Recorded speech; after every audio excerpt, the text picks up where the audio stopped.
Love it.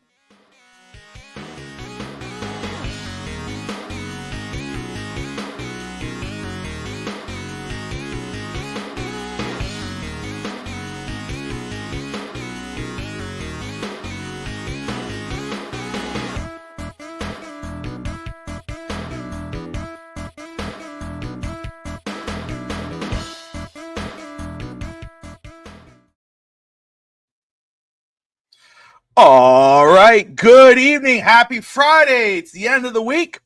And man, this is a little odd because we're usually Saturday and in the late afternoon, early evening, 5 p.m. But we had to switch it up a little bit because it's hockey season. Josh's Tampa Bay Lightnings are playing tomorrow, and he's going to be there. So we're going to do that. We did the show impromptu. We did it. We're doing it now, and we're excited to be here, man. Josh, how you doing, brother? Yeah, we just freshly got off of work. We're gonna be here. We're pulling the WWE on WWE. We are counter programming SmackDown right now. Don't worry, SmackDown will be there later on. We're talking fun stuff over here. We have some a Halloween show. We're doing a Halloween show because this is the last show before Halloween. It So we got is. some trick or treats, man. We got some Sinister Six stuff that I'm excited to talk about. So yeah, let's get it going. How you doing today?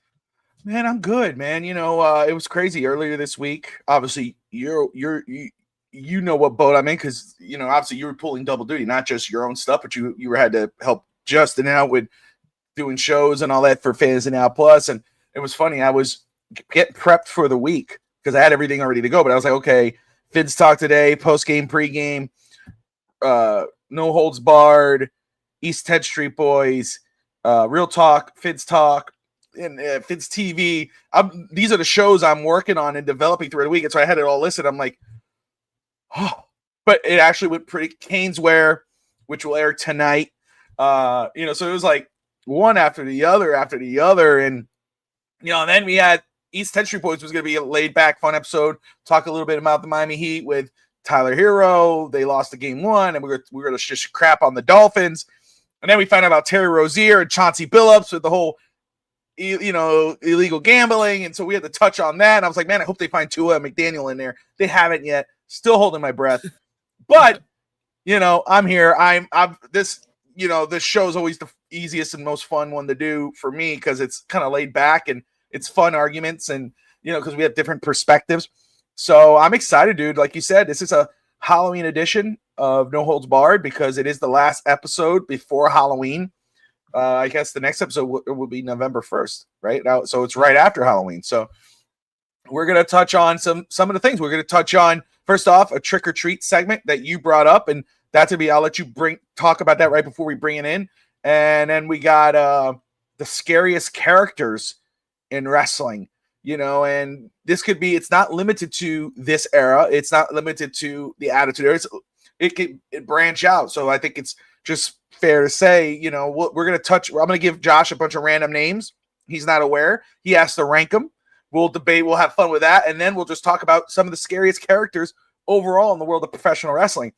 And then we'll get into The Undertaker and who's his Sinister Six. Who are his six main villains, and it's such a fun experiment because everybody has a different kind of perspective on different guys.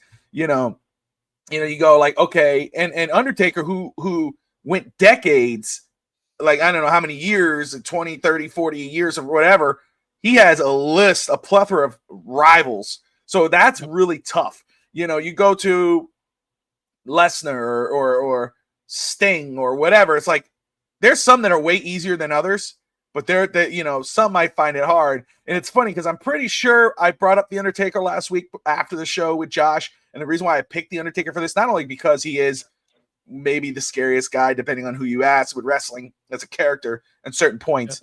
Yeah. Josh gave an interesting name, and I was like, holy crap, that might be a debate. And I was like, okay, wait, we're done talking. We'll hold it for next show. And then he's like, are you sure it's The Undertaker? I'm like, oh, crap. So I'm like, hopefully it is. I'm sure it'll be fun either way. But no, man, I'm just ready to get started. DSG, my man, great to see you. How come Bobby's not in his McDaniel Halloween costume? Yeah, I didn't bring that. I didn't have that ready to go, man. 40 Kangaroo years. Day. It's crazy. Yeah, National Kangaroo Day, according to Zach. We appreciate it. But yeah, guys, thank you all for jumping in. Whoever's tuning in right now, wherever you're watching from, we appreciate you. If you're watching after we've gone live, throw your thoughts in the comments. The scariest characters in wrestling, Undertaker, Sinister Six, and Trick or Treat, Josh's segment. You can follow us, our podcast Twitter handle at NHB Wrestling Pod, and you can also find Josh at Josh Kimmel, OUS, and of course at Bobby Finstock. But Josh, man, talk to us about it, brother. What's the Trick or Treat segment, man? Okay. So in fantasy football, it's the buy or sell, right? Oh, buy or sell, right? PTI did the whole segment. So it's just my way of bringing in my fantasy football segments into this show, which is Trick or Treat. I'm just going to give everyone a scenario, or Bobby a scenario. I got 3 of them, and you're going to say, that's a trick, that's a terrible idea, or that's a treat, that's a really good idea. And then we'll discuss it. I have 3 scenarios. These are storylines. No, an AI did not write these, WWE. I'm not using AI to write my scripts, unlike you guys over there. This is what I came up with. So, are you ready for the first one? Yeah, brother, I'm ready when you are. What is the first one? Because just throw up anyone. Oh, there we go. Because this one's going to be the most recent. CM Punk will fail to beat Jey Uso at Saturday Night's Main Event. Where's he going to go from there? He can't keep on chasing it. Seth is gone, so that storyline is now dead. There's only one thing left for him to do. Really main event WrestleMania.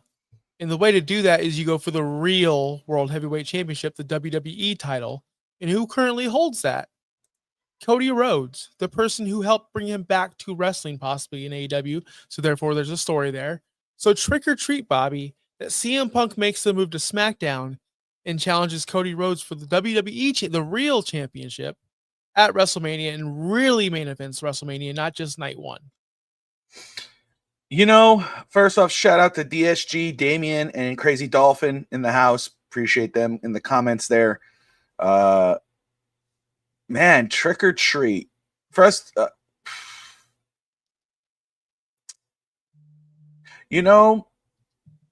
would say, if it's buy or sell, would sell be trick and buy be treat? Yeah, if it's a trick, you don't want it. It's a treat. Okay, yeah, so I'm gonna say treat. And I'll tell you why, because I think the bigger story would be CM Punk taking on Cody Rhodes. That's a bigger main event. That's a bigger feud. That's more box office than CM Punk versus Braun Breaker, CM Punk versus Uso, CM Punk versus whoever. I know a lot of people were getting in on Jey Uso winning this battle royal to be the second number 1 contender with CM Punk. It makes a lot of sense for me. We see the trajectory of where Jey Uso is going. He is you wrote it great. We'll touch just the baby Roman thing. We see where that is going. So I think Jey Uso staying on Raw, winning the World Championship, and being that heel, maybe with Jimmy, I think to kind of start that off, I think is better. And I think we've seen Jey Uso as the face. Now let's see him as a heel. So I'd rather CM Punk, even though it'd be great to see CM Punk as the world champion, I think that would be great for Raw. I think the bigger story is CM Punk going after Cody eventually. So I would say treat. What are you thinking? Even though you asked the question, what are you thinking, trick or treat? Oh, yeah. This is something I want because it's the most interesting story. Possibly the 2 best people on the mic going at each other. Like, they can have a real promo battle between the 2. And there's, again, a real history there. But you turn the tables. Like, the way this has to work is Cody has to turn heel. And CM Punk's going to have to want to take that title away for some reason. It can't just be, give me your best. No, you give me your best. Well, I'm the best in the world. It can't just be your best. That's trash. That's AEW nonsense with Hangman Page. I want to see some real pipe bombs, some real promos. Yes, this would be the biggest treat we could ask for. I don't think we're going to get it. I don't think we're going to get it. I don't think Cody holds this title going into WrestleMania. I don't think Cody's the WWE champion going into WrestleMania. So that being said, it'd be amazing, but I don't think it's going to happen. But definitely a treat. This next one, This I like next one, that. though, we haven't seen him in a long time. So I did. There are rumors that he's going to be John Cena's last final opponent, but this is my world. This is my scenario. So let's get that out of our heads, and that doesn't happen. Trick or treat, Gunther debuts and wins the Royal Rumble, adding this to his resume because let's be honest, it looks like Triple H wants him to have every record there is, all the titles, all the championships, all the glory. He is the ring general. To add the Royal Rumble to his resume, and he can challenge the champion of his choosing at WrestleMania. Trick or treat, Gunther winning the Royal Rumble this year. I don't hate Gunther winning the Royal Rumble eventually. He needs to add it to his resume. He will add it to his resume. But I'm going to say for this year, it will be a trick. And the reason why is because the obvious matchup at WrestleMania for him is Brock Lesnar. That's the obvious matchup.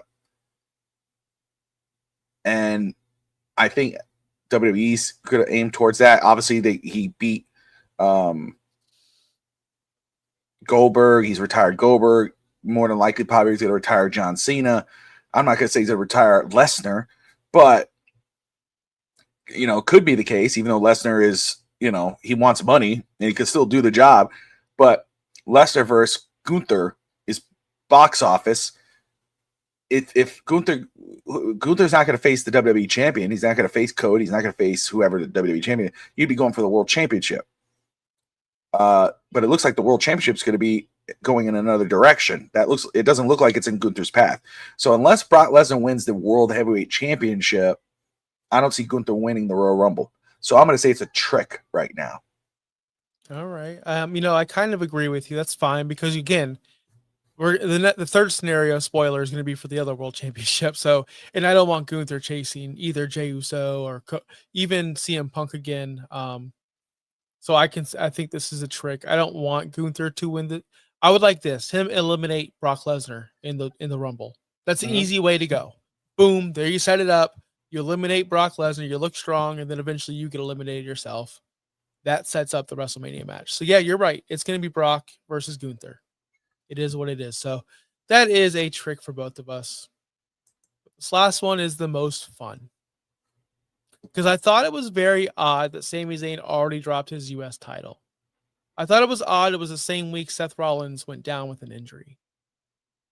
And I also find it odd that for the better half of 2025, the early half, Sami Zayn was saying to everybody, I'm going to win a world championship in WWE.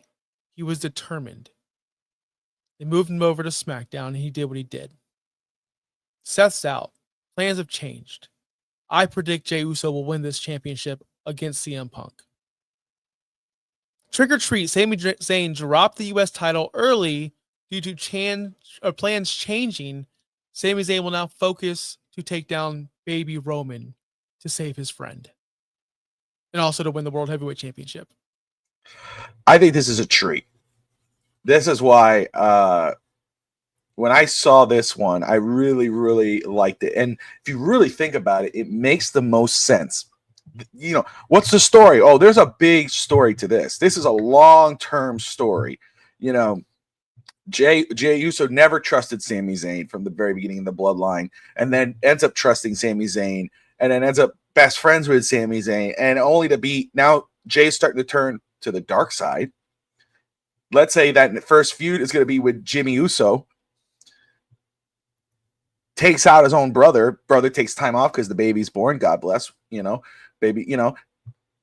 Sami Zayn comes to the rescue, takes on Jey Uso, and he realizes his dream, winning the world title. Then you got Jay as a world champion, gives it up. Sammy's the world champion. Everyone's happy. And then whoever else becomes the champion after that, whether that's maybe Braun Breaker beating Sami Zayn, maybe down the line. And then you get set up to Seth versus Braun Breaker or whatever. Who knows? But I think this is absolutely a treat, and I'd be absolutely down to see this play out like that. Sami versus Uso, that will sell tickets. Sounds like an 80. Oh, yo, come on, man. There's a story to this, brother. And they're both over. The thing is, they're both over. Sami Zayn is, for example, let's just say this happens. Now, everything you said is smart. Jimmy Uso gets beat down. He's eventually going to take time off when the baby's born. It's natural. So imagine that pop when we hear we don't even need to hear Sami. I hope they don't play Sami Zayn's music. Just come out, save your, stop the beat down or whatever you have to do. The pop's, it's gonna blow the. It's probably gonna be. It may. I'm not. It could overshadow CM Punk and Cody Rhodes. It could overshadow the other title feud. You think this is a AEW feud, DSG? That's ridiculous. Who's more over than Jey Uso? I can't think of anybody. I really can't. Sami Zayn, when he goes out there, everybody pops. You might not like here's the way the thing, he wrestles. Here's the thing. Like DSJ says, are they? According to the IWC, they're not. Those ones on their computer at home in their grandma's basement, sitting there with breadcrumbs on their stomach. No, they're not, right? Oh, man, I want to see someone. If you go to the arena, everyone's eating. Thousands of people are eating. Thousands of people are going nuts. You hear Sami Zayn's music, everybody's singing. That's over. That's what Paul Levesque and so everyone hears. That's what they're listening to. Oh, crap, listen to that crowd. This guy's over. So, yes, they are. It's not what the guy with who looks like a broomstick who could jump 20 feet 30 times like a gymnastics guy. That's the one we want. Nobody's watching that bull crap. Nobody cares for that guy. Oh, wow, Ricochet. Woohoo! He's gone. Nobody watches that crap. That's why it's quiet when those guys wrestle. You just hear this. When they do a little flip.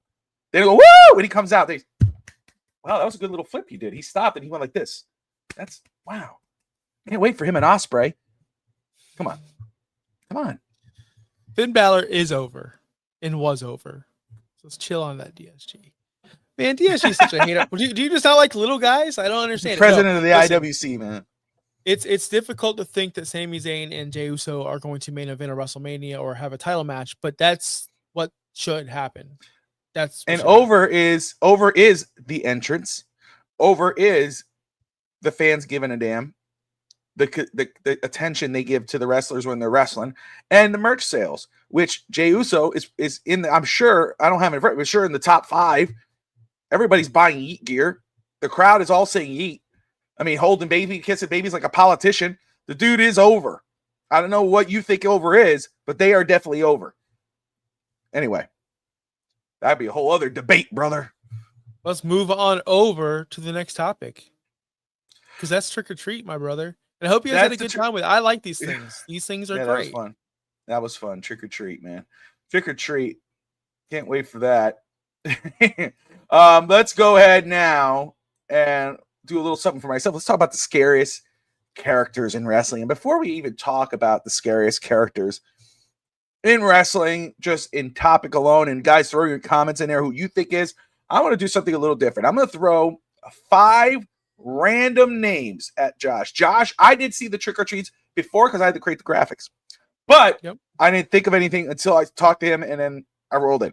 Josh has not seen nor heard who I'm going to talk about or anything of that nature. So the goal of this is I'm going to give you 5 random names, and you got to rank them from 1 to 5. Who's the scariest wrestling character? And then we'll go into it, again, because the Fiend, Bray Wyatt, okay, when you hear that, Bray Wyatt in general, the first Bray Wyatt was pretty creepy. The swamp, the lights turning off, him appearing, that was pretty cool. The Fiend was a cool character. We'll talk about the Fiend in a minute, but the Undertaker, obvious, right? Those are scary characters, but there are other ones out there perceived as scary, that I want to touch on. So this is 1 to 5. The first one I'm going to give you, I'm really intrigued because, and the reason I'm going to throw them out here is because every time they it's so-and-so, you're going to face so-and-so. And all of a sudden you see the opponent, and he comes out with the music and he tries whatever. The Demon King, Finn Balor.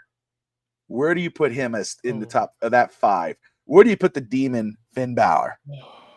You're talking about just, so am I just going to overall looks or like win-loss or just whatever? What I think is what you think. Like if you're going to put it, and obviously there's others, but I'm only giving you 5 random guys and you got to rank them. So where would you put the Demon Finn Balor in scariest characters in this top 5. Okay. So you're going to be surprised by this, but I'm going to go surprisingly high because the body paint, the entrance alone, the dreads, the way his body paint looks like a big giant. I love it. I love the look, and I think that's realistic scary, other than I think other guys we're going to talk about. So I'm going to put him at 2. I'm going to put him at 2.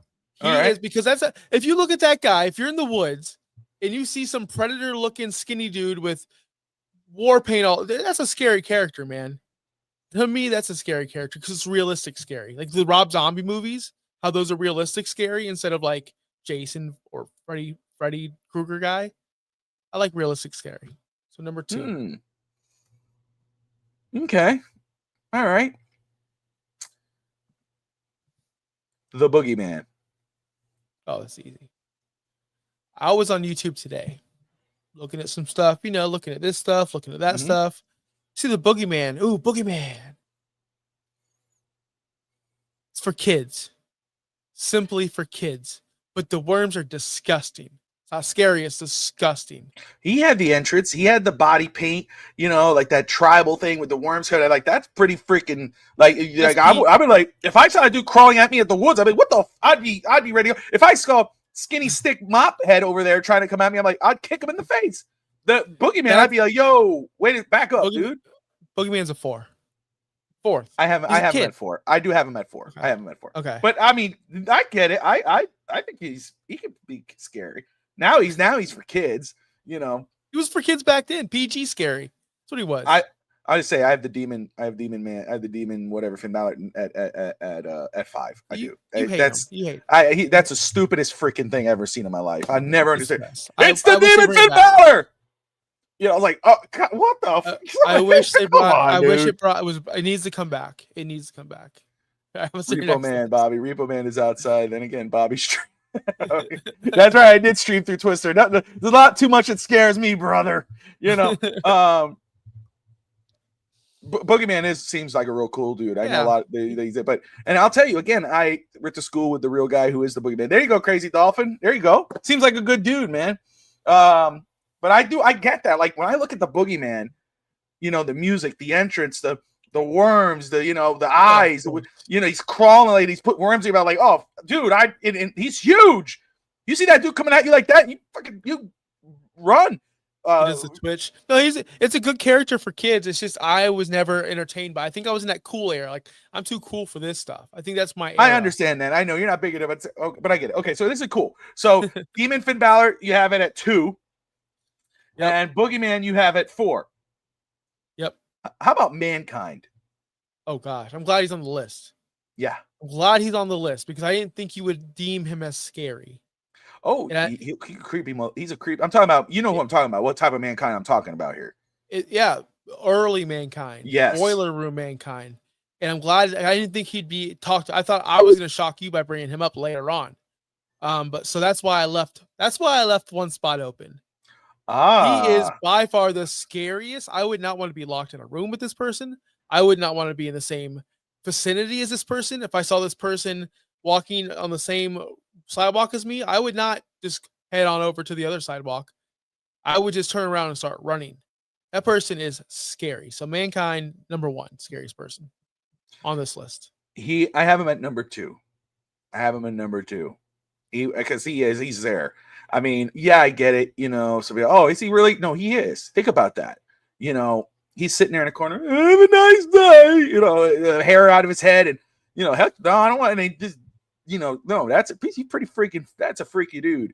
Realistic, scary. Realistic, hell yeah. Scary. That's what I like. Doink the Clown. The original Bourne. Is it Matt Bourne? Doink the Clown. This is going back a little bit. I don't think I was ever scared of Doink, but if you look at the grand scheme of things, evil Doink, like Doink could be scary to kids. I understand that. But to Josh Kimmel, I was never afraid of Doink the Clown. Ever. Maybe it's because I watched him in a different era or a different mindset. So that's why I'm putting him dead last. I'm not scared of I wish I could move the Boogeyman because he's a little bit scarier than the Boogeyman, but we'll get to that part later. So let's go Doink last. Okay, that's what I was saying. Evil Doink, and that because I did watch not recently, but a little while back. Hit the what's that? Dark Side of the Ring with Doink the Clown. Yeah, I do that's what remember, I but I was. remember the silly Doink. But when I started going back and watching the original Doink, I'm like, okay, yeah, it kind of reminded me, not exactly, but kind of reminded me of Mankind. Like it was not like this whole, you know, Phantom, whatever. But it was like this dude's a freak. This guy's Mhm. scary and he's vicious. So I actually have him at number 3 with the guys that we have listed. Okay. Kane. Last guy. Oh gosh. Yeah. Yeah, of course he's stuck at 3. He's stuck at 3, but man, he is a big, scary man. With that mask, obviously intimidating. Yes, when he took off the mask for the first time ever, I remember where I was. I remember where I was watching him take off that mask and seeing the burn and he got the black towel on. This is scary. So he's stuck at 3, which I'm happy with that, by the way. I'm happy he's at 3. Okay with So that. I have him. So you have, let's just go through the thing very quick with the random names: Yep. Mankind, Finn Balor, Kane, Boogeyman, Doink. Yep. That's our top 5 scariest guys with those lists. That name for me, I have it: Kane, Mankind, Doink the Clown, the Boogeyman, Finn Balor, Demon Finn Balor. Because Kane to me, Kane, I mean, first off, the original Kane, again, was like wrestling's Jason Michael Myers, slow head tilt. I am Kane. I mean, it was like when you heard that music, the lights turn off. The you better run. When he paired with the Undertaker, Brothers Destruction, that was like we're dead. And then when he took his mask off, that run where he reinvented his because after a while he was still Kane. He was still a badass. You still cheered for Kane or you liked when he came, but it was like he was the good guy. He come out, they'd stop the un-Americans. He had the shorts, the sleeveless shirt, the sleeveless thing, and then the usual. It was like it was still cool. I was still a big Kane mark, but Yeah. it wasn't until he took his mask off where, of course, everybody cared because it was like, wait a second, and then he became Kane again, but another way. That was huge. Kane was like scary again, and what he did, the whole scenario. So Kane for me, and this list at least, is number 1. So let's talk about other scariest characters in wrestling. Crazy Dolphins throwing out Kevin Sullivan. Of course, was it the Legion of Doom back in the day in the WCW? Sullivan was pretty cool. Abyss, TNA, very cool name to bring out. Abyss was kind of following that Mankind way of things. Where would you, if I would have told you, who's scarier to you, the Fiend, and I'm talking about characters, the Fiend or Bray Wyatt? Probably Bray Wyatt, right? Probably Bray Wyatt. Um, the Fiend is obviously a demon and can destroy you, could eliminate you very easily. But if you're talking about just scary, like man, Bray Wyatt, he's in the backwoods. He does probably chop people up. He probably has the Chainsaw Massacre guy living with him. He's got, does he feed your body to alligators? Like he felt like a backyard serial killer. Whereas the Fiend is just that gory scare, right? So that to me is a character. Like if we're saying the character worlds, like yeah, the Fiend's probably scarier because look at him. But how do you perceive him? Was he just in a mask, a person in a mask, or was he actually perceived as that demon to you? Because the joke could be, oh, that's just the bigger dude in a mask. Like who cares? Or are we perceiving him as an actual demon? Because he did do things. He was lit on fire. He teleported. He did a lot of supernatural things. So is he supernatural or was he just a guy in a mask? That's a question. That's a great question. I'll tell you, for me, it is Bray Wyatt, and I'll say why. First off, I love the Fiend character. I'm, me. I love the supernatural stuff in and out of wrestling. But I think the reason why I think Bray Wyatt was the scariest character. It's because he was more Charles Manson cult like leader. I'm trying to remember the name, Jim Jones. Like you said, you don't want to be stuck in the woods. You don't want to go in the woods and end up next to his cabin with Luke Harper and Eric Rowan and him say on porch and like Texas Chainsaw Massacre. You walk into the wrong house. That to me is like I want nothing to do with it. I'm staying away. demon fiend, I'm looking for that. I would go, where's he at? Oh, he's there. I want to get a glimpse of him. Like, I want to go see that. I don't want to see Bray Wyatt. I don't want to go near his place. You know, I want to go see, give me the camera, go get me whatever. I'll go see the Fiend. That's pretty freaking cool. Now, so on that end, at the same, and the other thing is, for me, WWE failed the Fiend character. Oh yeah. They did not fail Bray Wyatt. Bray Wyatt as a character was scary and believable and fucking and cool. And the Fiend had so much potential. And I play him in the game. I'll grab the Fiend, throw him in my game, and he's the scary character that I think he should have been. But WWE failed him. I mean, you think of Hell in the Cell with the I hated the red light thing, what he did with Seth Rollins and everything. It was like, come on, dude. There was so much potential there. Like, I was, I don't know. There was so much potential with Bray Wyatt in general, but I mean, he's going to go down as a legend in wrestling. But it's a way too short a span, that we didn't really get a chance to enjoy him and appreciate him. But like, the Fiend was a great character. It is a very scary character if you just think about him as a character. Yep. But Bray Wyatt, dude, like, no, dude. Who would you rather be in a room with? A ghost or Charles Manson and Jim Jones? Like, I don't want to be anywhere near Jim Jones or Manson. Like, I could deal with a ghost, But anyway, and then the Undertaker, the most famous character probably in wrestling. I mean, a guy who, think about it, like Bray Wyatt, to do what he was able to do and be relevant and successful and fans will love him. That's a lot. Undertaker, you give anybody this role and they would have flopped probably. Oh yeah. He owned this role. He made it last. He never changed. He turned into the American Badass Undertaker. And then he went back to the Undertaker and it was like reinvented. Yeah, it's just, which version of the Undertaker are we talking about when we talk about scariest characters? Which Undertaker for you was the scariest Undertaker? Because I know you're not big in the Supernatural, but what was the version you were like, nah, dude, like that, like if you thought about it, like that probably was the scariest version. Because like the original, like not the original, the one before he retired, the one with special appearances and oh my God, slow in the ring, and that was Legend Undertaker. But I would not be scared of him. I wouldn't be, that wasn't that one. There's one in my mind, but I want to see which one that would be for you first. Well, to me, I was always scared of Taker and the Mask. When you had the Phantom of the Opera mask on, I was terrified. Oh, okay. Yeah. That's a good look. That was a good look for Taker. So that scared me, but I was just gonna go the cheap way out and go WrestleMania Taker, brother.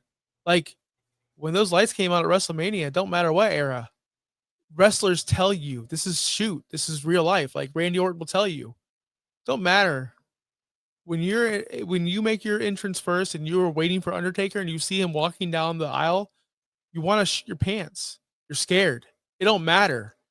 WrestleMania Undertaker is the scariest Undertaker. But if we're gonna stick with the eras, of course, to me it's the Mask. It's the goofiest now if you look back at it. But honestly, WWE 2K Universe, I use him. I use that one because that's to me the most iconic Undertaker to me. That's what I grew up seeing, the Undertaker. What about you, man? Did you like that? What was your favorite? Because I know you have one. I do have one. I understand, like, it was OG Undertaker. Yes, the original Undertaker for kids was really scary. The one we see there, that's pretty freaking creepy when they put him in the casket, and also you saw him raised from the dead, and that was really cool.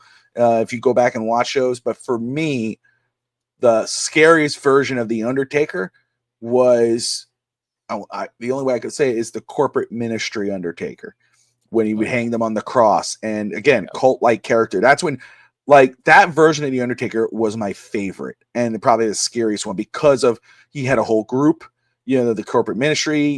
He had, my God, I'm forgetting their name, but of course he had the APA, the Acolytes.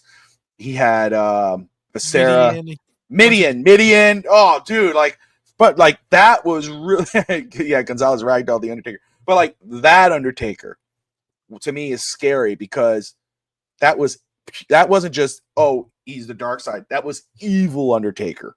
That was like, trying to hang Stephanie, marry her and put her on the cross, put Steve Austin on the cross. I mean, was trying to sacrifice people, stab them, like with Paul Bearer. That was pretty freaking. That was legit. That was my favorite Undertaker, bar none. Let's see here. So anyway, I love the names though. Abdullah the Butcher. I mean, yeah, on reputation alone, really. I mean, if a guy was going to face Abdullah the Butcher, you knew that was a bloodbath. Zeus, Nails, there's a few of them out there. The Undertaker that drew lightning. That's pretty cool. That was pretty cool. I saw him do that at the Royal Rumble when Kurt Angle was the world champion. Was at the Rey Mysterio Rumble when Eddie died and Rey Mysterio won the Royal Rumble. It was in Fort Lauderdale. My brother Nick and I were there, and Kurt Angle won his world championship match. And Undertaker came out. He was riding a carriage because it was supposed to be Roman thing. And remember, he just he went like that with his hand, and you saw the ring. There was no lightning. You heard but you just see a flash in the ring on the corners. And all of a sudden the ring fell. And I was like, oh God, that's lightning. That I know. And then when you watched a show on pay-per-view, or you go back now, you see the lightning added in there. Papa Shango, that's a good one. That's a good, very good name. That's the Godfather. Jake the Snake Roberts. He was creepy as hell. He was scary in regards of just the way he did promos. The Snake, like that's again a guy you don't want to see in the woods. You know what I mean? Like that. Yeah. Okay, let's be real. If you saw a guy like dressed like the Fiend in the woods, just standing there, you're like, fuck, go the other way. You know what I mean? But like, really, if you see Jake the Snake with a freaking snake standing there, redneck and all, like, oh hell no, I'm not doing that. But he was a mental kind of scary. I like that. Yeah, I like that. Jake the Snake's a very good answer. Let's stay on the Undertaker here, and I think I may want to try to do this segment for as long as we can because there's so many wrestlers that we could talk about their feuds. So since it is our Halloween edition and he might be the scariest one, or probably by default because he's the most famous scary character. Yep. The Undertaker's Sinister Six. Now, what does this mean? What's the Sinister Six? This is his 6 main feuds. His 6 main villains in his story. And they don't have to be all heels. This is just guys where when you think of Undertaker, you're like, man, these were his greatest feuds. These were the opponents, like, you identify with the Undertaker. Because, who is it? With like John Cena, you may say CM Punk, Randy Orton, AJ Styles, whatever, you might throw that in there. So kind of like that, so let's roll with this. I've not told you my Sinister Six. I don't know how much prep you've done this, but but being like you and me, and I'm sure everyone here watching, we all are pretty, intelligent in terms of wrestling. We know the history of the Undertaker and whatever. So it's going to be very interesting. So it doesn't have to be rankings. You just throw them out, and we could go one by one. If I disagree with you, if you want to do the first one and I do one and you do one and whatever, we could do that. And then, but if we disagree with each other, then we'll go ahead and discuss it. And then we'll react to everybody else's comments. Okay. So I will let you get the start. Who is your first number one for Undertaker's Sinister Six? Well, I'm going to go easy then because we don't need to just disagree off the top. Shawn Michaels in different eras. And most importantly, probably the greatest match of all time, or the greatest back-to-back matches of all time in his older age with WrestleMania, where Shawn Michaels was in the all white, Taker was in the all black. That whole story, which bled into a different story with Triple H. Shawn Michaels and Undertaker could wrestle every darn night of the week, and people will be watching. They're 2 of the greatest of all times in the same era. People talk about Rock and Austin way too often and don't talk about Taker and Shawn. They should be talked about just as much as Rock and Austin. It's just Rock and Austin had that lightning in a bottle, that NWO time, that perfect time, that perfect little spot in the wrestling blimp. Like it was this big. But Taker and Shawn was this big. Much bigger, much more important. And plus, 2 of Vince's favorite they all are, right? Stone, Austin. But these are 2. If you think about Vince, you go, well, man, he was in love with Shawn in the 80s and picked him over Brett. And Taker is his greatest creation of all time. These are the top 2. This, to me, is his biggest feud of all time, and that's talking. We'll get to everybody else. How do you think about that? No, he is absolutely in the Sinister Six for the Undertaker. He is one of his top 6 opponents feuds of all time. Like you said, not just the final 2 matches for Shawn Michaels at WrestleMania, which were 2 of the best, arguably 2 of the best matches in WrestleMania history, but also pre recent era. It was Attitude Era and Undertaker and Shawn Michaels. So I don't think I have much more to say to that because I think you've said everything. But absolutely, I think Undertaker and Shawn Michaels is absolutely one of the Sinister Six for Shawn Michaels. What do you Triple H? Where do you think Triple H is one of the Sinister Six? I would say so. He had that again, same thing as Shawn. Different eras. Remember the last match being deemed the last Outlaws because they were at the WrestleMania match, and that was awesome. In the Hell in a Cell, I believe, and Shawn was the referee. But yeah, they go through DX versus the corporate or the Ministry. That they had their time there too. They were both world champions. They were both on top at the same time. Of course, Triple H is in there. I would say Triple H is probably top 6. Triple H is absolutely. I agree with you, obviously. Triple H. I mean, 3 WrestleManias they faced each other. WrestleMania was it WrestleMania 17? I think they faced each other. It was WrestleMania 17, and or was it 16? Maybe it was 17. Anyway, Triple H. I know they went 3 WrestleManias together. Multiple storyline, like you said, DX versus the corporate ministry.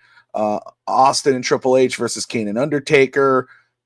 And then of course the final run, and then of course you think of the worst match of all time next to Goldberg and Undertaker is Shawn Michaels and Triple H versus Undertaker and Kane in Saudi Arabia. Just too much history there, too much back and forth for them not to be involved in each other's Sinister Six. Triple H is for sure in the Undertaker Sinister Six. Who's the next one? So we both agree on those 2. Yep. So okay. Again, gonna keep it. No, you know what? We're gonna go some discourse here. We're gonna go some because I know you're not gonna have him up there. And when I think about Undertaker, I think about one man and one man alone, and plus maybe a redheaded woman on the side. Edge. Most of Edge's run with Lita had to deal with Undertaker in the World Heavyweight Championship, the big gold.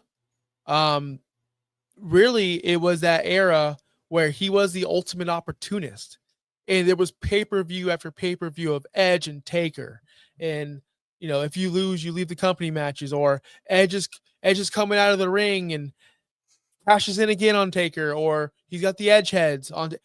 There was so much going on in that feud, and maybe because I'm biased and I'm an edge head at heart, that to me screams Undertaker's one of his greatest feuds is with Edge. Because remember, he was a vampire at one point too. Like this isn't just their first time. They're both dark and evil, brother. Just one found the light side, Edge, and he was actually the bad guy in the story. I love this. I know you're not buying it. I know there's bigger names on this list. I understand that. But let me tell you something. You can't leave his brother off the list, but if you told me Taker versus Big Red Machine or Taker versus Edge, I'm more interested in the Edge stuff.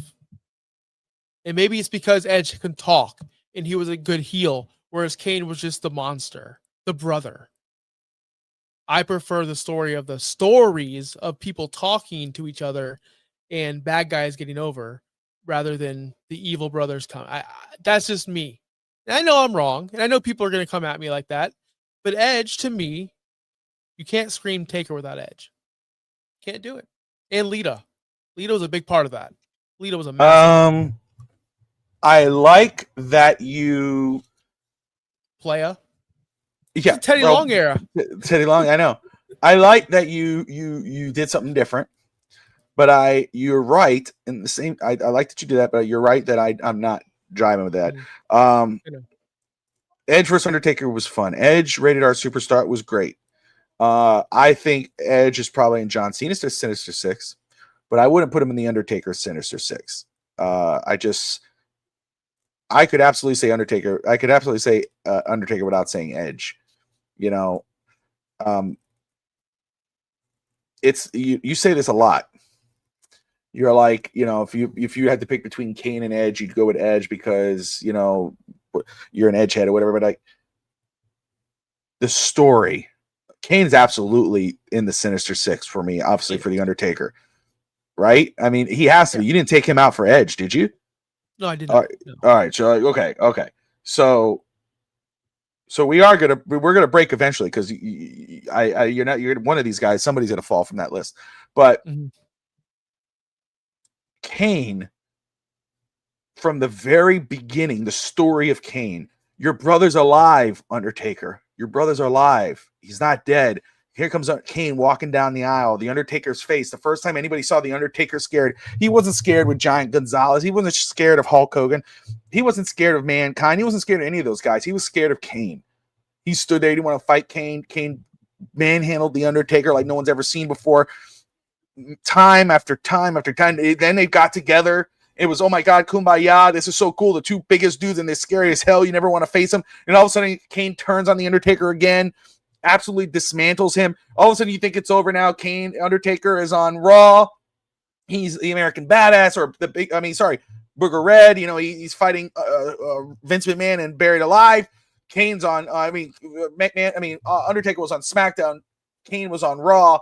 They had nothing to do with each other. All of a sudden, Kane comes out of nowhere, Buried Alive is the Undertaker. Taker comes back at WrestleMania 20, takes on Kane again. What a monster feud. It ends. Undertaker goes to bigger, better things. Kane goes this way. Then they meet again and they feud. Then they partner, feud again. Kane is possibly the greatest rival of the Undertaker. Story, relationship, the matches they put on together, because Glenn Jacobs, the wrestler, is pretty damn freaking good.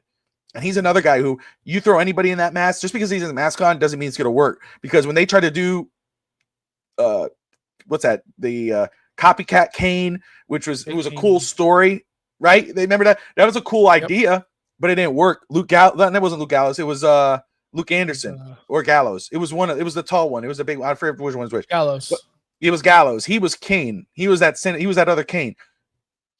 Glenn Jacobs is one of the best in the business, in wrestling, in WWE, and absolutely a legend. And he absolutely is in that to me, he is the greatest opponent of the Undertaker, story-wise and match-wise. I mean, those two together as partners and as opponents was always must-see TV. So but you do have Kane on there. So you said that about Kane earlier, but talk to me about it. Yeah, I mean, of course I have Kane on the list. You can't, but I was just trying to give you an analogy of, I'm taking Kane because I already knew Kane was going to be your number one. I already knew he was my number one. Of course, they're brothers. You can't separate the two. But that's why I compared Edge and Kane, because I'd much rather see Edge. But yeah, you can't separate the two. It's the coolest thing ever. The Brothers of Destruction, probably the coolest tag. Not the best, right? The best is Demolition. All those other guys, right? Hardy's, the Bully Ray, Team 3D. But this is the coolest. Young Bucks. But this is the coolest tag team of all time because they're two monsters ready to kill you. And on top of that, you're right. The brother, he wasn't scared of anybody, but his brother, Paul, the whole situation with Paul Bear, of course, you can't leave him off the list. This is like a slam dunk. This is me dunking on my son when he was 2, when we had that little plastic Fisher Price basketball hoop. I did it all the time. It's easy. Slam dunk number 1. I already know where we're going to differ, though. I already do. I already know who you're going to have in there, and I already know that I already have Edge in there, so I already know that person. Don't give him away yet, Bobby. Okay. Let's go into Mankind, because I know Mankind's on your list. Yes, he's got to be on your list. He is. This is the de facto perfect. This is the perfect opponent. Not the best, the perfect, because Mick can take a lot of pain. Mick can do a lot of crazy crap. Taker can throw him off the Hell in a Cell. Taker can do whatever he wants to him. And it's believable because Mick was a lunatic. His character was a lunatic. Mankind was a lunatic.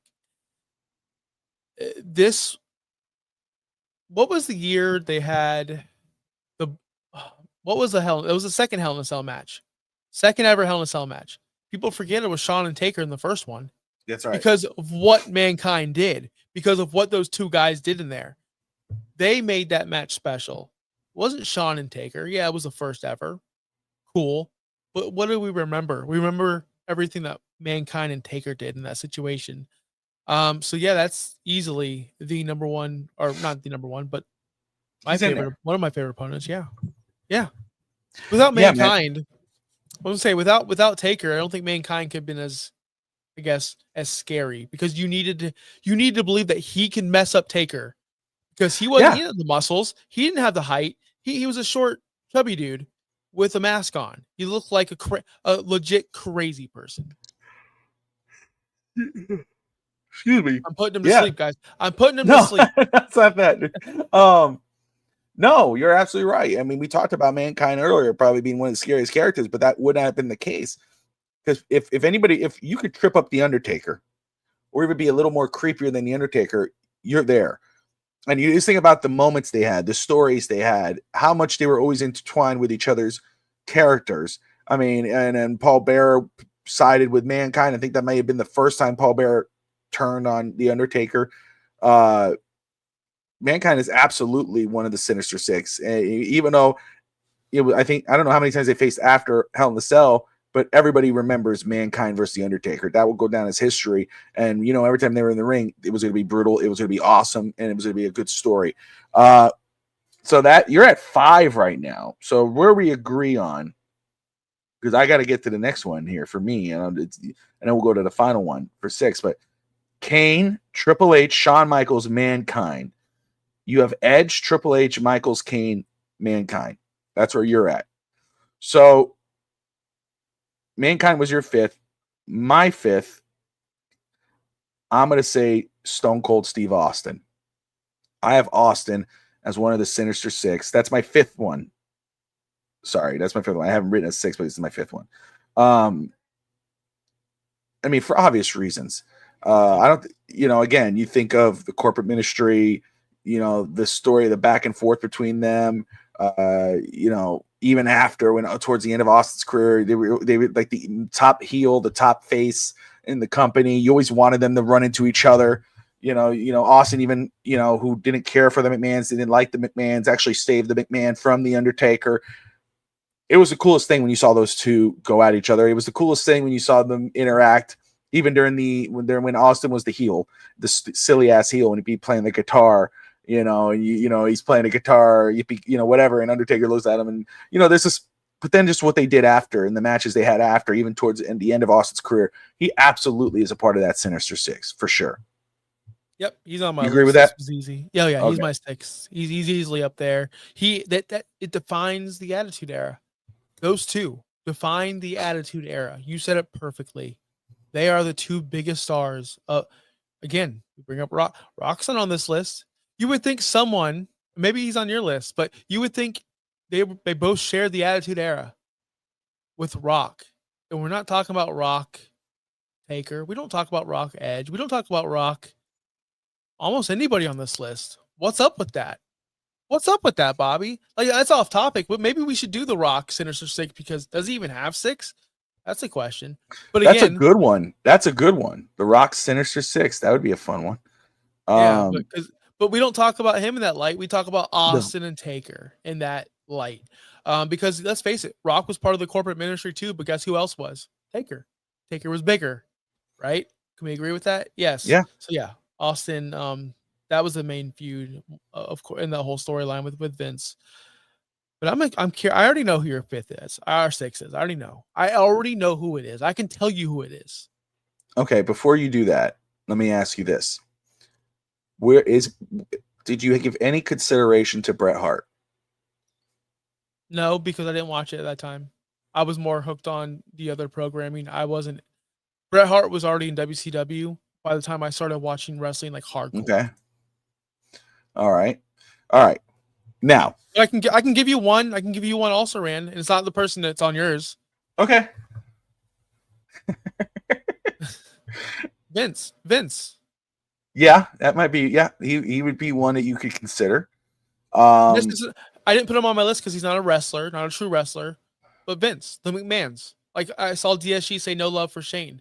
No, I thought You know, about Shane. I'm going to ask you this because No, I'll just tell you. So the guy you mentioned last week, you said Edge now. So I was waiting for this guy to come up, but you didn't say him. So you without noticing, you've updated this because I remember that's where it kind of started our debate off air, and I was like, wait, no, we got to hold it. Can Who you was it? guess Roman Reigns? Oh, Roman. Oh my You gosh. said Yes. Roman. You said Roman to Oh me my off gosh. air, and that's why it's like, oh, this is a good debate because I don't think Roman is anything near a Sinister Six for the Undertaker. But Roman.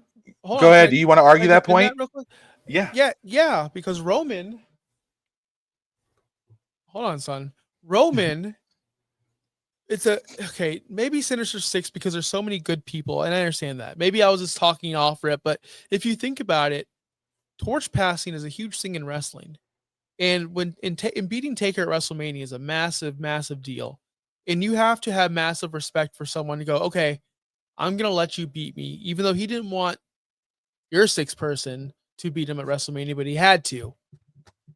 Um, if you're gonna Like put you that know me, person as bro. Don't there, act like you know me, if you're bro. gonna Like put that person there, then you need to have Roman there because that sparked off the big dog Roman. That sparked off the baby face who Roman is today. So it probably isn't in his Sinister Six. Now that you're thinking about it, I'd much rather have Edge there because it makes more sense. that's yeah, exactly. I agree with that. But Roman, this is I'm not a good guy. I'm not a bad guy. I'm just the guy. All that whole stuff came off of beating Taker. Nobody liked it. No, everybody was mad when Roman. Remember that? That was awesome, by the way. It But you're was right. He's not. I thought about it, and I didn't well. have the list here. So I will And it's, say it's, it's official. It's Edge over everything. Roman. Everything you've said is exactly what you said uh, off air. So it's consistent. And it started coming back to me as we were talking that he brought up it was Roman Reigns and the Undertaker, and I remember going, "What the hell are you talking about?" Because I don't. One match does not make you a Sinister Six. It did start to show the real Roman Reigns. It did when he just went. All he had to Right. say was he didn't even say anything.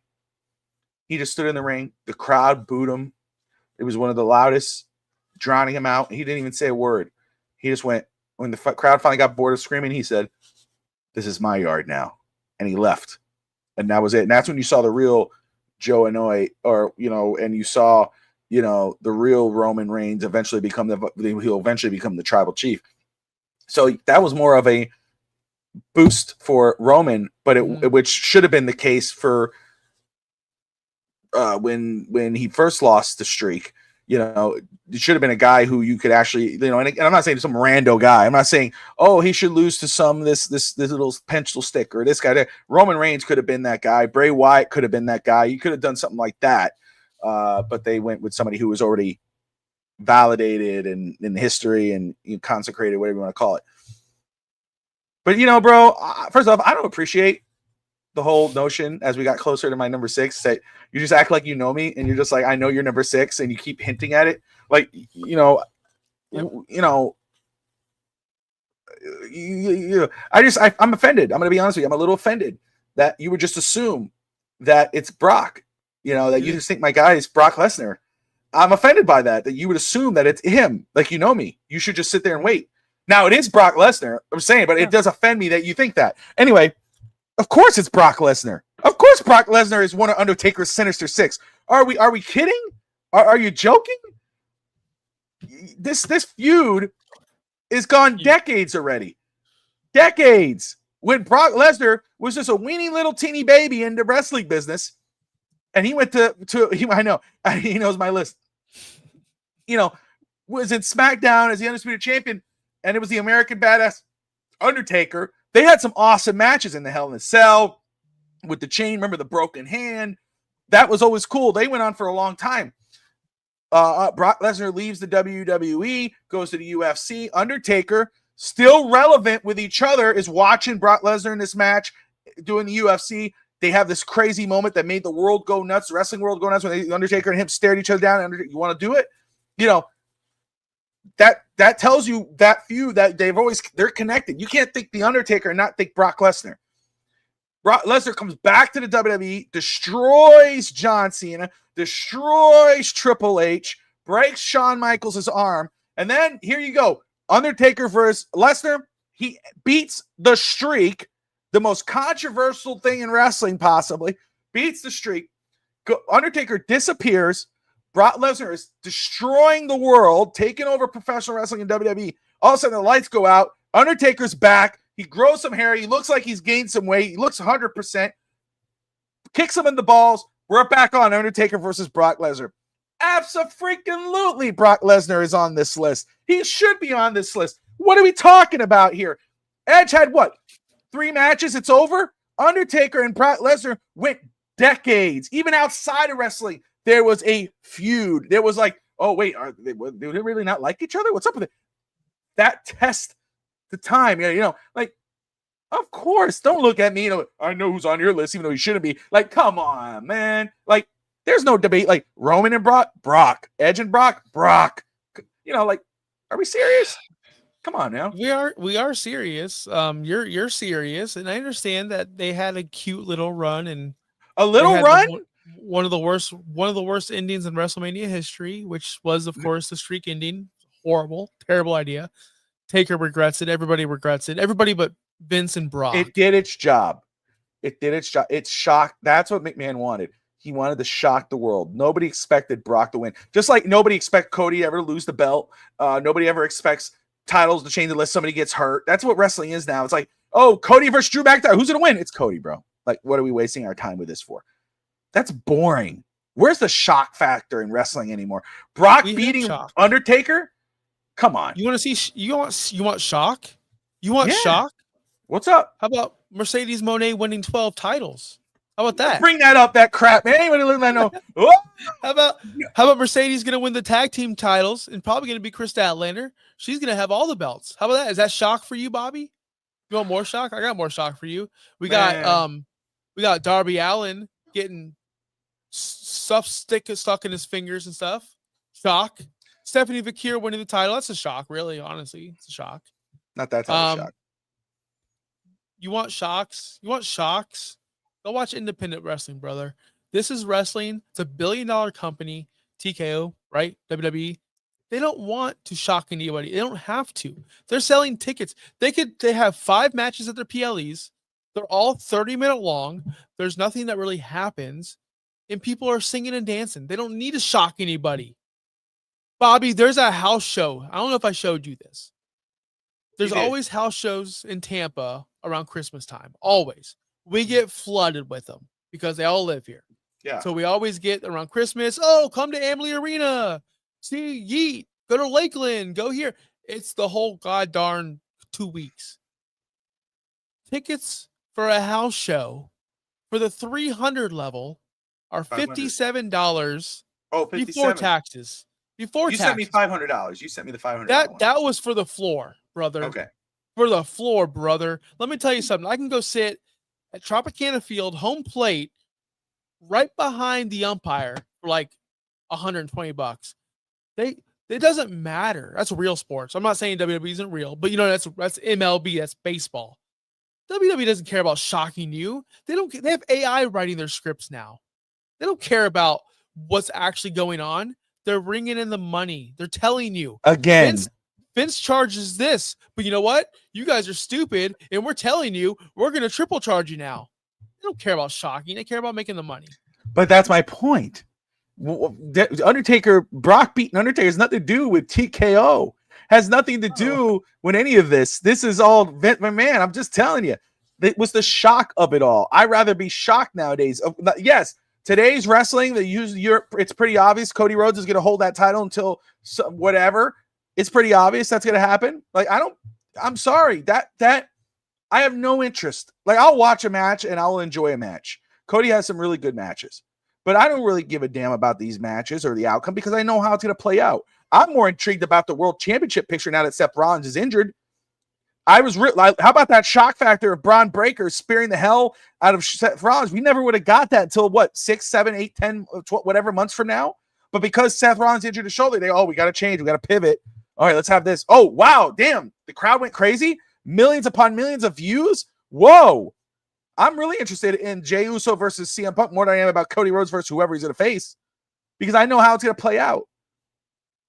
Call me when Drew McIntyre surprises everybody and beats Cody Rhodes. When's the last thing in wrestling? That's a good topic. When's the last time anything shocked you in wrestling? I have a moment. I do have a moment. I have one because I was so adamant about Cody Rhodes not going to WWE. I was such a mark, brother. I was the president of the IWC. Cody Rhodes, he built AEW. He's not going to leave. There's no way. Till the day of WrestleMania, I was pounding this table going, Cody's not going to be there. Cody would never go back to the place he made fun of. He crushed the throne. I was surprised and disappointed when I saw Cody return because at that time I was king of the marks. That's the last time I was actually surprised. I knew CM Punk was coming back. So that was the most obvious thing ever. Surprised they waited till like the end credits, and that was cool. But I knew he was coming back. Everybody knew. Chicago, everybody knew. If you didn't know, you were unplugged. That was the one. No, well, that was the one where. See, you're saying you waited till the final moment, or until you saw him to believe it. That was the one that got me, was the CM Punk, because that was more real. We knew the hate CM Punk had for WWE or Triple H or whatever. You know, we know the stories. We knew about the, the behind the scenes thing in AEW. I want to say the problem with it today is like, like what may go down. It's very rare to be shocked anymore. CM Punk's return shocked me. That did make me pop. That made me, whoa, wait a second. Because again, nobody said anything. Nobody announced anything. Chicago may have an hint because, hey, he's in town. Hey, wait a second. Could it actually happen? How many times has that happened when they go, wait, we're in the area. Wait, could he come out? And then nothing happens. The correct, they were celebrating. They won War Games. Here comes the little intro. Here comes the little banner in the bottom, the advertisement. And then that's it. That blew up. So, yeah, I would say that was a shock thing because no one ever really believed CM Punk was going to come back to the WWE. Cody, I knew. Cody, to me, I always knew he was going to come back because that was his goal. And, yeah, it's really cool that he built AEW and started it, and I wish he got a little more respect for it. And I think I think it's great what he did in WWE, and he's going to go down as one of the best. I mean, that's really a cool story if you think about what he did, where he was, and where he is right now. He is going to go down as one of the greats. We joke about him and all this other stuff. But, like, there is a part of me goes, what if he was still in AEW today? What if they gave him the respect he deserved? Like, they kept Kenny Omega, and they've kept what are those twins' names? Or not the twins, the Jackson people. They kept the people WWE didn't want. Exactly. And where are they compared to Cody Rhodes? Like, Cody Rhodes is now above all of them.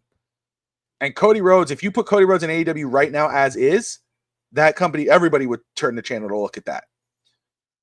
I want to watch that Kurt Angle interview. I do too. And I really hope they do bring the TNA library to WWE, or WWE buys that library and post, because people need to watch Kurt Angle in TNA. I mean, I love, how big I am, a giant mark for Kurt Angle, Again, ring, look, everything, character, he is one of the best, top 5. But TNA was maybe the best version of Kurt Angle. I mean, the matches he had there, the story, everything was just epic. Jericho might be fun. Jericho would be fun, but again, we would be expecting it. You make that Royal Rumble, if he's not in AEW yet, you're going to expect Jericho to return. Shock is Undertaker again getting beat the street. When Roman Reigns beat the Undertaker, it was still like, whoa, but it wasn't like it was like, this happened already. He's old. You could tell Undertaker was like, it would have meant more if Undertaker still had that streak. There was no shock factor there. The guy in the audience with his eyes wide open like that, looking like the FBI director with his eyes looking like this, that was a cool moment, You know what I'm saying? That like guy alone, man. All cross-eyed and stuff. I didn't say that. I was the director of the FBI. Can't you look straight? This guy's a clown. Like, why is he so surprised? What's the matter? Anyway, I'm going back. I'm still hot. I didn't say his name, bro. I didn't say the name. All I got to do is this. And you know what I'm talking about. It's like, what's wrong with it, dude, man? Why is he? He came out of the bathroom. I'm ready for my beer. Like, damn, dude. Anyway, that's it. We're having fun. We're just having fun, We're clean, brother. I just, but yeah, I know. I'll be deported tomorrow. Oh man. What's your last name? Smith? No. What's your last name? Melendez, you're gone. No, Gone. it's gone. I'm done, bro. Nice to know you, Bobby. I know DSG. Damn it, I'm going on a trip. But anyway, you have too much. He's gonna go with Wardlow and Britt Baker wherever they are. That's where Bobby's go. going. We'll start our own promotion in Guatemala somewhere. We're ready to go, bro. Even Andrade, have fun, buddy. Andrade, that poor guy. He can't find a home. Oh man. But anyway, man, the Rock Sinister Six. That will be a fun conversation. We got it. That would be a fun one because that is so true. Because there's a lot of guys that are, like I said, I think John Cena is a pretty good one. I think he might be in that list, right? But John Cena might be an easier one because we had this run and we could say, oh, that's a Sinister Six for sure. But Rock. Kurt Angle would be a good one because different promotions. Kurt Angle would be an awesome one because that is so true, because damn. You could probably have one in WWE and in TNA. Yeah, dude. I love that. Kurt Angle is a good one because Sting, Abyss, Brock. Brock and him had some. I know, but because my head is going wild, dude. Like I'm like AJ Styles. AJ Styles Sinister Six would be really good. Samoa Joe. Like there's so many. We can scratch. We're just scratching the surface, people. This is a new thing. We're gonna do that every episode. We're gonna do a Sinister Six, and we'll debate it and have fun with it. Maybe we won't. Maybe we'll just be very agreeable. But that would be boring, and me and Josh don't do that. And then there's the women we can get. There's so many performers that we can get to. So yeah, let's just nail it down next week. Not next week. I guess next week, November 1st. Yeah, Saturday. Yeah. So November right after Halloween. 1st, we'll do another Sinister Six. So we'll think about that and we'll get it ready. I'm excited for this. These are fun. Yeah, dude, this is fun. But anyway, about an hour in, let's see here. The legendary Brock versus dude. Brock Lesnar versus Kurt Angle was epic. I wish we got one more time. I understand Kurt Angle was not obviously way past his prime, but Brock has worked with worse. And I think those two, I would have loved to see those two go at it one more. When that moment where Kurt Angle was the GM and Brock stared him down, I was like ready to pop if Kurt Angle tried to fight. I was like ready for it, but that's all right. But Kurt Angle and Brock are for sure in that area. Big Show, yeah, Ruthless Aggression, Big Show with the jeans. Yeah, I think he might be in that list. But anyway, guys, listen, we're about an hour and 12 minutes in. This was a special Friday night edition. Obviously, we will not be on tomorrow. Josh will be live watching his Tampa Bay Lightning at watch. Who are they playing tomorrow? I don't know. I don't pay attention to regular season. I just go to the games, have fun, cheer on my Bolts. There you get go, brother. The free merch we get. There you go. Swag. That's all right. Swag. Get some swag. Yeah. So I don't. But you know what, Bobby? I will say this. Win, loss, or draw, win, lose, or draw, McDaniel and Tua has got to go. That's how I'm going to close the show. Win, lose, or draw, McDaniel and Tua has got to go. 100%. No disagreement there, brother. No, that's a whole other thing. But I'm with you. I think that's exactly how we'll end it. Win, lose, or draw, they got to go. Hopefully they're caught in that FBI sting too. But anyway. Hold on. Here's for your show. Win, lose, or draw, fire them all. I love it. Win, draw, fire them all. That's post game, brother. That's post game. Win and lose, draw, fire them all. That's if they lose the game. Well, win, lose, or draw, I don't know. What a joke, dude. It's just a fucking sorry. That's a mess. Can't stand their faces. Sorry. I try to be clean, but DSG knows I'm salty as hell with Miami right now. But anyway. Guys, we appreciate you all tuning in, watching this special Friday night edition, Halloween edition of the No Holds Barred Wrestling Podcast. Again, you can follow the show on X at NHB Wrestling Pod, of course, at Fins Talk Network, at Josh Kimmel OUS, and at Bobby Fins Talk. Those are all the handles. Pretty simple, easy to spell. And of course, do me a favor, elbow drop, brother. Elbow drop that like and subscribe button. And we'll be back next Saturday, November 1st for another edition of No Holds Barred Wrestling Podcast. Double drop the like and subscribe button. Good night, guys. Enjoy the weekend. Oh.